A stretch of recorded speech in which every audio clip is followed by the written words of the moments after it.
नमस्कार दोस्तों, राम राम। मैं मीना के गीत यूट्यूब चैनल पे आप सभी का स्वागत करती हूँ। मैं आप सबके बीच में लाना चाहती हूँ सोहर गीत। हमारा सोहर गीत पसंद आए तो लाइक सपोर्ट शेयर ज़रूर करिएगा और कमेंट बॉक्स में ज़रूर बताइए हमारा ये सोहर गीत कैसा लगा।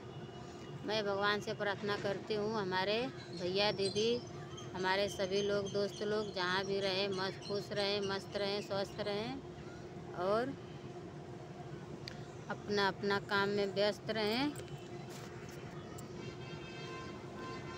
चंदा मामा यारे आव परे आवन, हमरा ही द्वारे आव, हमरा ही द्वारे आवा हो। चंदा उतरियावा हमरा आंगनवा, ललन हमरा खेली हैं, ललन हमरा खेली हन हो। चंदा उतरियावा हमरा आंगनवा, ललन हमरा खेली हैं, ललन हमरा खेली हन हो। चंदा उतरियावा हमरा आंगनवा, ललन हमरा खेली हैं, ललन हमरा खेली हन हो। चंदा रोवल हमरा लालनवा, उहई चंदा लेब, उहई चंदा लेबनु हो। चंदा रोवल हमरा ललनवा, उहई चंदा लेब, उहई चंदा लेबनु हो। चुपी रहा ये बेटा, मन में धीरज धरा, मन में धीरज धरा हो। बेटा लाई देव चंदा दुलहिनिया, उनहि संगे खेलाऊ, नहीं संगे खेलाऊ हो। बेटा लाई देव चंदा दुलहिनिया, उनहि संगे खेलाऊ, नहीं संगे खेलानु हो। बेटा लाई देव चंदा दुलहिनिया, उनहि संगे खेलाऊ, नहीं संगे खेलानु हो। मैया कवन बरन चंदा होई हाँ, के कर संग खेली हैं, के कर संग खेली हनु हो।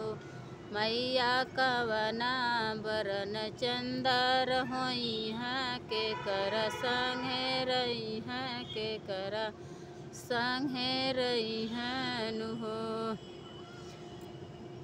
मैया के कर गोड़वा दबई हैं, के करा संगे खेली हैं, के कर संगे रही हैं उहो।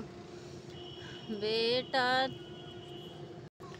मैया कवना बरन चंदा होई हैं, के थुआ चढ़ी आई हैं, के थुआ चढ़ी आई हैं उहो। मैया के कर गोड़वा दबई हैं, के कर संगे खेली हैं, के कर संगे रही हैं उहो। बेटा गोरे बरन चंदा होई हैं, पलकी चढ़ी आई हैं नुहो। बेटा गोरे बरन चंदा रही हैं, पलकी चढ़ी आई हैं, पलकी चढ़ी आई हैं नुहो।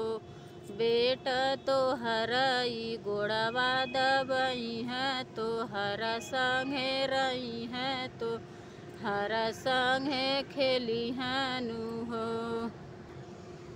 बेटा पलकी चढ़ल चंदा आई हैं, तो हर संगे रही हैं, तो हर संग खेली हैं नुहो।